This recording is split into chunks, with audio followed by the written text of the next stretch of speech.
Hello students. So నిన్న సెషన్కి continuation ఇది. నిన్న బోర్స్ పాస్టులేట్స్ గురించి మాట్లాడుకున్నాం కదా. దాని తర్వాత drawbacks of Bohr's postulates, actual Bohr's atomic model drawbacks ఉంటే ఆ డ్రాబ్యాక్స్ ఏంటి అనేది ఒకసారి మాట్లాడుకోవాలి.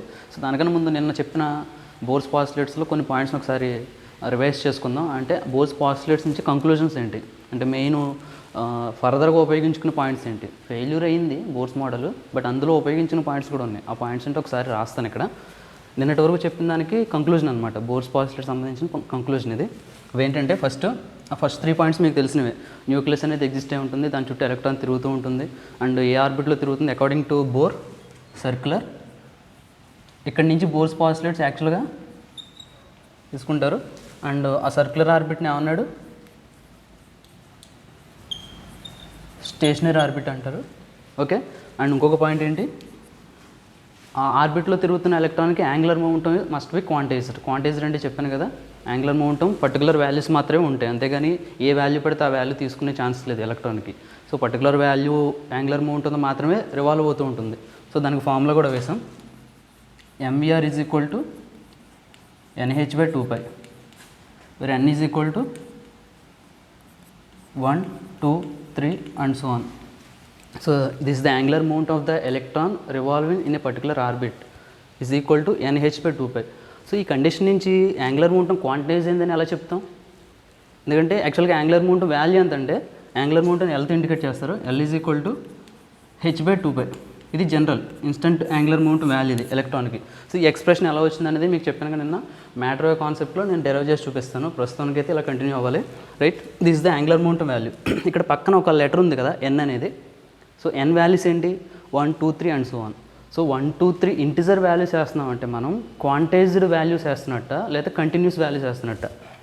సో బేసిక్గా ఆలోచిస్తే కనుక 1 తర్వాత 2 వేస్తున్నాం అంటే మీనింగ్ ఏంటంటే 1కి 2కి మధ్య ఇన్ఫినైట్ నెంబర్స్ని మనం ఈ రెండింటికి మధ్య ఇన్ఫినైట్ నెంబర్స్ ఉంటాయి, ఆ నెంబర్స్ అన్నింటినీ ఒమిట్ చేసేసి 1 తర్వాత నెక్స్ట్ ఇంటిజర్ వేసుకుంటున్నాం 2 అని, 2 తర్వాత నెక్స్ట్ ఇంటిజర్ 3 అని వేసుకుంటున్నాం. అంటే వీటి మధ్య చాలా నెంబర్స్ని ఎమిట్ చేస్తాం, చాలా నెంబర్స్ని వదిలేస్తాం అంటే మీనింగ్ ఏంటంటే కొన్ని స్పెసిఫైడ్ నెంబర్స్ మాత్రమే తీసుకుంటున్నట్టు మీనింగ్. 1, 2, 3 అంటే మీనింగ్ ఏంటంటే కొన్ని స్పెసిఫైడ్ నెంబర్స్ మాత్రం తీసుకున్నట్టు. యాక్చువల్గా అయితే మనకు అనిపిస్తుంది అదేంటంటే 1 తర్వాత 2, 2 తర్వాత 3 కదా అని. యాక్చువల్ కాదు, అక్కడ 1 తర్వాత ఎన్ని నెంబర్స్ ఉంటాయంటే ఇన్ఫినైట్ నెంబర్స్ ఉంటాయి, 1కి 2కి మధ్యలో. సో వాటి అన్నింటిని మనం పక్కన పెట్టేసి 1 తర్వాత వెంటనే 2 తీసుకుంటున్నాం అంటే మీనింగ్ ఏంటంటే సమ్ రిస్ట్రిక్షన్స్ అప్లై చేస్తాం. దేని మధ్య, 1కి 2కి మధ్య, ద సేమ్ వే 2కి 3కి మధ్య. అంటే N వాల్యూ 1, 2, 3 తీసుకుంటున్నాం అంటే మీనింగ్ ఏంటంటే మనం ఇక్కడ క్వాంటైజ్డ్ కండిషన్ ఉపయోగించినట్టు. అంటే ఏ వాల్యూ పడితే ఆ వాల్యూ తీసుకోకుండా కొన్ని స్పెసిఫైడ్ వాల్యూస్ మాత్రమే తీసుకుంటుంది యాంగులర్ మొమెంటం. అదేంటంటే N ఈజ్ ఈక్వల్ టు 1 అనుకోండి for example. N is equal to 1 అంటే మీనింగ్ ఏంటంటే that is first orbit, electron తిరుగుతున్న న్యూక్లియస్ చుట్టూ తిరుగుతున్న first orbit. N is equal to 2 అయితే కనుక that is second orbit and so on. N is equal to 3 third orbit అలా అవుతుంది. అంటే ఇక్కడ N దేన్ని ఇండికేట్ చేస్తుంది, ఎలక్ట్రాన్ తిరుగుతున్న ఆర్బిట్ని ఇండికేట్ చేస్తుంది. ఓకేనా. సో దాన్ని ఉపయోగించి ఇక్కడ యాంగులర్ మొమెంటం ఎలా చెప్తున్నాం, యాంగులర్ మొమెంటం వాల్యూ NH/2π అంటే N is equal to 1, nothing but first orbit, దాని వాల్యూ అంతా 1. N is equal to that is second orbit, electron తిరుగుతున్న సెకండ్ ఆర్బిట్ అది న్యూక్లియస్ చుట్టూ. అంటే కొంచెం ఫస్ట్ ఆర్బిట్ కన్నా కొంచెం దూరంగా ఉంటుంది, న్యూక్లియస్ నుంచి కొంచెం దూరంగా ఉంటుంది. N ఈజ్ ఈక్వల్ టు ఇక్కడ N వాల్యూ 1, 2, 3 వేస్తున్నాం అంటే ఇక్కడ మనం గుర్తుపెట్టుకోండి ఏ కండిషన్ ఉపయోగించినట్టంటే క్వాంటైజ్డ్ కండిషన్ ఉపయోగించినట్టే. క్వాంటైజ్డ్ అంటే మీనింగ్ చెప్పాను కదా, రిస్ట్రిక్షన్, నథింగ్ బట్ కన్స్ట్రైంట్స్. అంటే పర్టికులర్ వాల్యూస్ మాత్రమే ఉంటాయి, అన్ని వాల్యూస్ ఆల్ పాసిబుల్ వాల్యూస్ అయితే ఉండవు. ఓకే.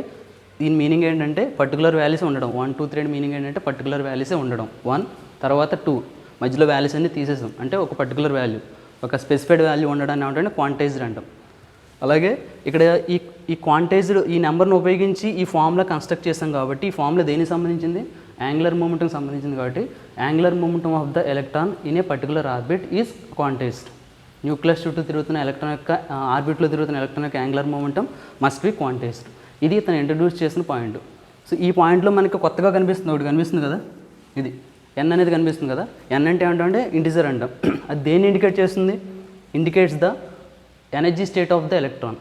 ఆర్బిట్ అన్నా ఆర్బిటాల్ అన్నా ఎనర్జీ స్టేట్ అన్నా ఎలక్ట్రాన్కి మీనింగ్ ఒకటే. ఎలక్ట్రాన్ యొక్క ఆర్బిట్, ఎలక్ట్రాన్ యొక్క ఆర్బిటాల్ ఎలక్ట్రాన్ యొక్క ఎనర్జీ స్టేట్ అన్నారు అనుకోండి, మీనింగ్ ఏంటంటే మూడింటి మీనింగ్ ఎనర్జీ స్టేట్. అంటే ఎలక్ట్రాన్ తిరుగుతున్న పాత్, ఆ పాత్ని ఏమంటే ఆర్బిట్ అనొచ్చు, ఆర్బిటాల్ అనొచ్చు, లేదా ఎనర్జీ స్టేట్ అనొచ్చు. సో ఆర్బిట్ అన్న ఎనర్జీ స్టేట్ అన్న మీనింగ్ ఒకటే, గుర్తుపెట్టుకోండి. ఆర్బిట్ అన్న ఎనర్జీ స్టేట్ అన్న మీనింగ్ ఒకటే. అంటే ఇక్కడ ఎన్ వాల్యూ దేన్ని ఇండికేట్ చేస్తుంటే న్యూక్లియస్ చుట్టూ ఎలక్ట్రాన్ తిరుగుతున్న మేజర్ ఎనర్జీ స్టేట్ని ఇండికేట్ చేస్తుంది, లేదా మేజర్ ఆర్బిట్ని ఇండికేట్ చేస్తుంది. So n value indicates the major orbit of the electron revolves around the nucleus, or the n value indicates the major energy state of the electron around the nucleus. Nucleus చుట్టూ తిరుగుతున్న electron యొక్క major energy స్టేట్ని indicate చేసే number n. దీనికి ఒక పేరు పెట్టాడు, ఆ n పేరు ఏంటంటే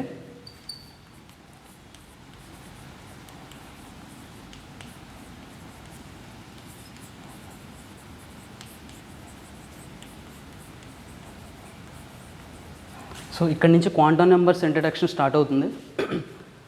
ఆ మేజర్ ఆర్బిట్ని ఇండికేట్ చేసే ఇంటిజర్ ఉంది కదా, దట్ ఈజ్ n. ఆ nకి పేరు ఏంటంటే ప్రిన్సిపల్ క్వాంటమ్ నెంబర్. ప్రిన్సిపల్ అంటే మేజర్. సో మేజర్ ఆర్బిట్ని ఇండికేట్ చేసేదే కదా, సో మేజర్. క్వాంటమ్ నెంబర్ అంటే ఈ నెంబర్సే కదా ఇవి. క్వాంటమ్ అనే పదం ఎందుకు వచ్చింది? ఇవి క్వాంటైజ్డ్ నెంబర్సా, కంటిన్యూస్ నెంబర్సా? ఇవన్నీ క్వాంటైజ్డ్ నెంబర్స్ కాబట్టి క్వాంటమ్ అనే పదం వచ్చింది. నథింగ్ బట్ క్వాంటమ్ నెంబర్, ఇవి నెంబర్స్ కాబట్టి.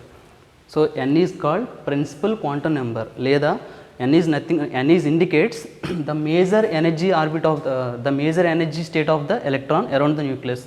న్యూక్లియస్ చుట్టూ తిరుగుతున్న ఎలక్ట్రాన్ యొక్క మేజర్ ఎనర్జీ స్టేట్ని ఇండికేట్ చేస్తుంది. సో దానికి పేరు ఏంటంటే principal quantum number. Quantum number అనే పదం ఎందుకు ఉపయోగించాం ఇక్కడ? n వాల్యూ ఏంటి ఇక్కడ? క్వాంటైజ్డ్ వాల్యూసా, కంటిన్యూస్ వాల్యూసా? కంటిన్యూస్ అంటే మీనింగ్ ఏంటంటే 1 తర్వాత ఇన్ఫినిట్ వాల్యూస్ తర్వాత 2 రావాలి, 2 తర్వాత ఇన్ఫినిట్ వాల్యూస్ తర్వాత 3 రావాలి. ఇలా ఉంటే కనుక కంటిన్యూస్ వాల్యూస్ అంటాం. బట్ ఇక్కడ క్వాంటైజ్డ్ వాల్యూస్ వేసామా, కంటిన్యూస్ వాల్యూస్ వేసామంటే బేసిక్గా మీకు చిన్నప్పటి నుంచి నేర్చుకున్న దాని ప్రకారం ఇవి కంటిన్యూసే కదా అని మీనింగ్ వస్తుంది. బట్ జనరల్ థింగ్ ఏంటంటే ఇవి కంటిన్యూస్ వాల్యూస్ కాదు. యాక్చువల్గా మాట్లాడేది కనుక ఈ రెండింటి మధ్య చాలా నెంబర్స్ ఉంటాయి. అంటే ఇవి ఏంటంటే క్వాంటైజ్డ్ నెంబర్స్, క్వాంటైజ్డ్ వాల్యూస్ అని, క్వాంటైజ్డ్ నెంబర్స్ అని మీనింగ్ వస్తాయి. దీన్ని ఏ లెటర్ ఇండికేట్ చేస్తుంది? ఎంతో. కాబట్టి ఆ ఎన్ ఏమంటాం అంటే ఆ ఎన్ దేన్ని ఇండికేట్ చేస్తుంది? ఎలక్ట్రాన్ యొక్క మేజర్ ఆర్బిట్ని ఇండికేట్ చేస్తుంది. మేజర్ ఆర్బిట్, సబ్ ఆర్బిట్స్ ఇవన్నీ ఫర్దర్ టాపిక్స్లో మాట్లాడతాను. సో ఎన్కి పేరు ఏంటంటే ప్రిన్సిపల్ క్వాంటమ్ నెంబర్.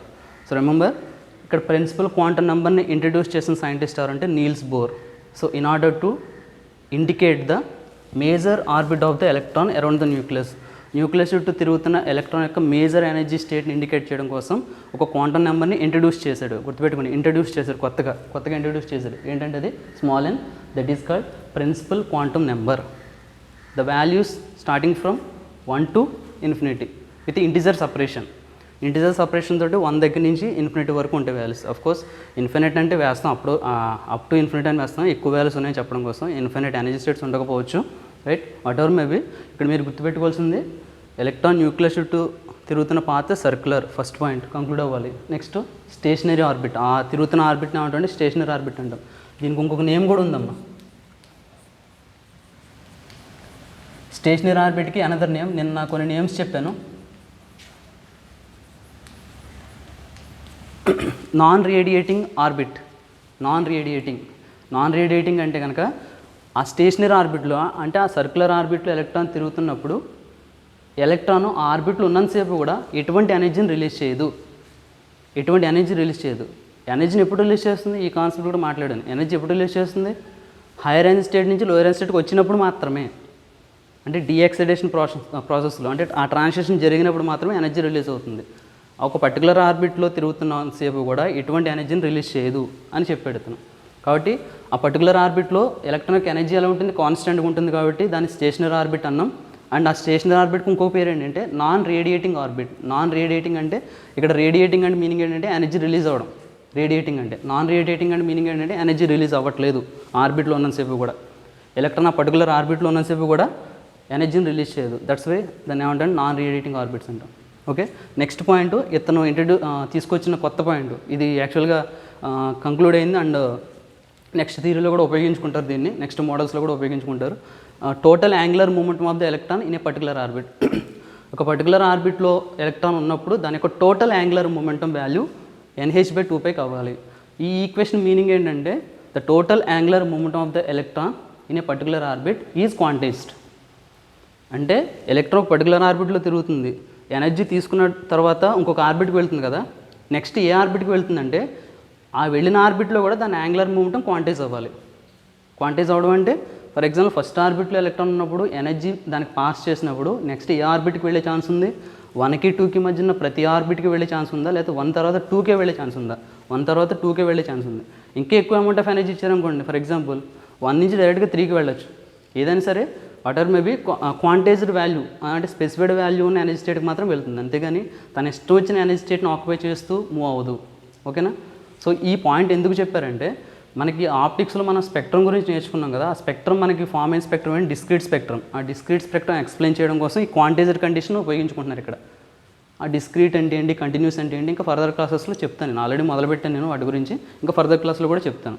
సో ఇక్కడ క్వాంటైజ్డ్ కండిషన్ దేని గురించి అంటే in order to explain the spectrum, atoms release చేసే స్పెక్ట్రమ్ని ఎక్స్ప్లెయిన్ చేయడం కోసం మాత్రమే ఈ క్వాంటైజ్డ్ కండిషన్ ఇంట్రొడ్యూస్ చేశారు.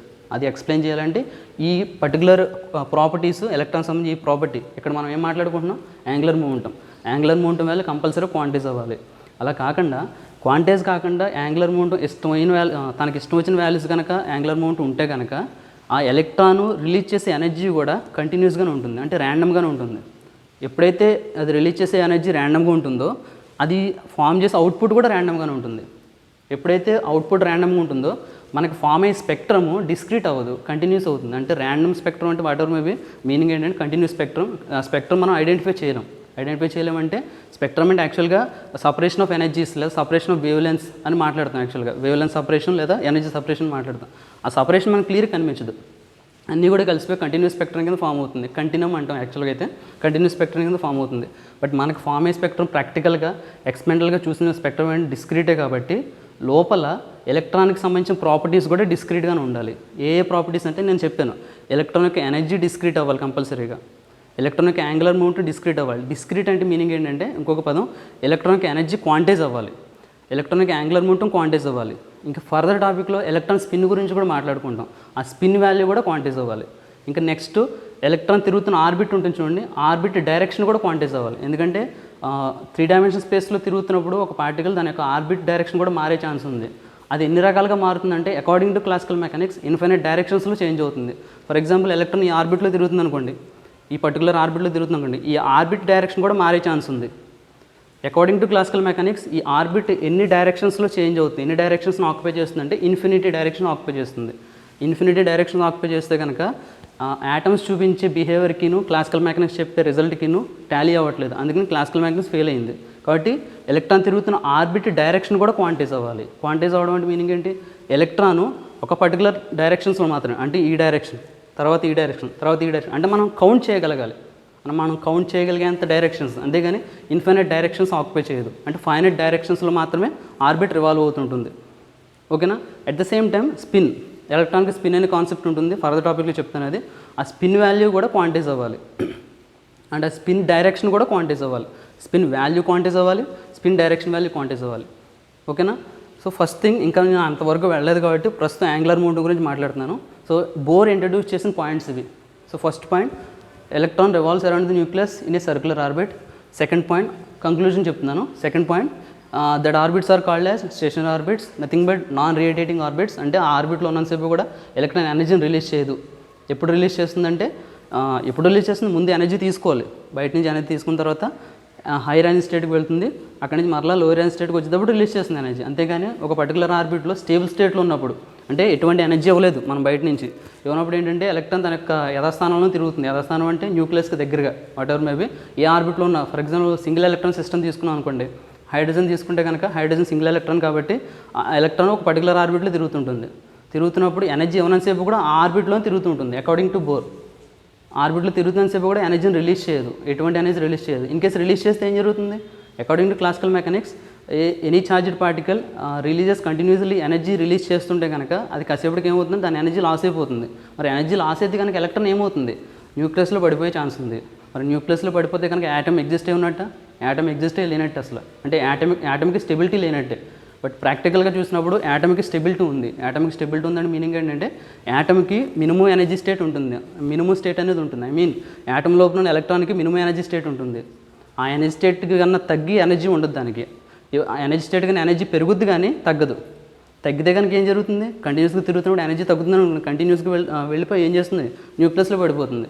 సో అలా జరగట్లేదు కాబట్టి ఎలక్ట్రాన్ అనేది కంటిన్యూస్గా రివాల్వ్ అవుతుంది. ఇట్ స్టేబుల్ స్టేట్లో కంటిన్యూస్గా రివాల్వ్ అవుతుంది కాబట్టి దాని మీనింగ్ ఏంటంటే అకార్డింగ్ టు క్లాసికల్ మెకానిక్స్ కంటిన్యూస్గా ఎనర్జీని రిలీజ్ చేయట్లేదు. అది ఒక ఆర్బిట్లో తిరుగుతున్నప్పుడు ఒక పర్టికులర్ ఎనర్జీతో మాత్రం తిరుగుతుంది అని చెప్పాడు బోర్.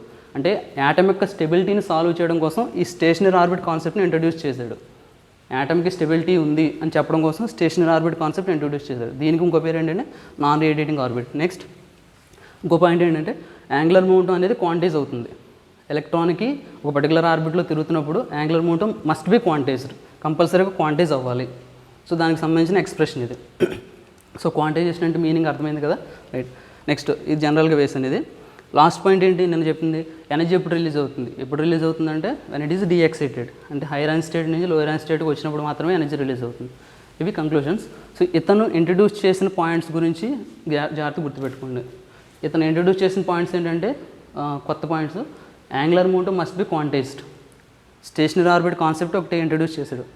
తర్వాత ఒక లెటర్ని, ఒక న్యూ క్వాంటిటీని ఇంట్రడ్యూస్ చేశాడు. ఏంటిది, principal quantum number which indicates the major energy state of the major energy state of the electron. Nucleus చుట్టూ తిరుగుతున్న ఎలక్ట్రాన్ యొక్క మేజర్ ఎనర్జీ స్టేట్. మేజర్ అనే పదం ఉపయోగించాలంటే మీనింగ్ ఏంటంటే దాంట్లో సబ్ ఎనర్జీస్ కూడా ఉంటాయి, అవి ఫర్దర్ టాపిక్లో తెలుస్తాయి. ఓకేనా. So n is called principal quantum number which is a quantum number which is nothing but integer. So దేన్ని ఇండికేట్ చేస్తుంది, అది ఆ ఇంటిజర్ మేజర్ ఎనర్జీ స్టేట్ని ఇండికేట్ చేస్తుంది. అంటే n = 1 first energy state, n = 2 second energy state, n = 3 third energy state and so on. అంటే energy స్టేట్ని indicate చేస్తుంది.